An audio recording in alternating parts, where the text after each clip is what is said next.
ఆదికాండం 9వ అధ్యాయం 13వ వచనం నుంచి 17వ వచనం వరకు చూసుకున్నట్లయితే గనక జలప్రలయం తర్వాత మరి నోవాహుతోనూ నోవాహు కుమారులతోనూ మరి సమస్త జీవరాశులతో మరి దేవుడు చేస్తున్నటువంటి ఒక నిబంధన ఏంటి అంటే మరి ఇంకా ఎప్పుడూ కూడా ఇంకా జలప్రలయం అనేది మీకు రాదు, మరి దాని నుంచి మీరు నష్టపోరు, దానికి గుర్తుగా నేను మేఘములలో ఒక ధనస్సును గుర్తుగా ఉంచాననేసి చెప్తాడనమాట. మరి నిజంగా మరి ఆయన మాట ఇచ్చాడంటే నెరవేర్చే దేవుడు అనేది మనం అందరం అర్థం చేసుకోవచ్చు. మరి అట్టి రీతిలో అప్పటి నుంచి ఇప్పటి వరకు ఎప్పుడూ కూడా మరి జలప్రలయం రాలేదు కదండి. మరి ఇక్కడ దేవుని హృదయం అనేది మనందరికీ కూడా అర్థమవుతుంది కదండి. మరి దేవుని యొక్క హృదయం అంటే ఏంటి అంటే ఆయన యొక్క కృప, మరి ఆయన యొక్క శాంతి.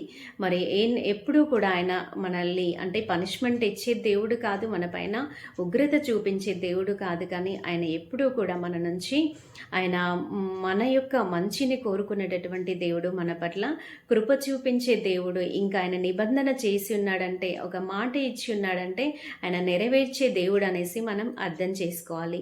మరి మాట ఇచ్చి నెరవేర్చుకుంటున్నట్లు నేను మానవ మాత్రుడిని కానని చెప్పిన దేవుడు కదండి. మరి భూమి ఆకాశము గతించిన నా మాటలు గతించవని మరి చెప్పిన దేవుడు. ఆ యొక్క మాటల్లో జీవం ఉందని ఎరిగి మరి మనము కూడా మన ఆత్మీయ జీవితంలో మరి జలప్రలయం లాంటి సమస్యలు ఎదురైనా కూడా మరి అవి ఏవి కూడా మనల్ని ఏమీ చేయవు. ఎందుకంటే ఆయన యొక్క కృప అనేది మనకు దేవుడికి మధ్యలో గుర్తుగా ఉంది కాబట్టి మనం ఏమీ కూడా భయపడక్కర్లేదు అనేసి మన ఆత్మీయ జీవితాన్ని కొనసాగించదాం. అట్టి కృప మరి దేవుడే మనందరికీ కూడా దయచేయనుగాక. ఆమేన్.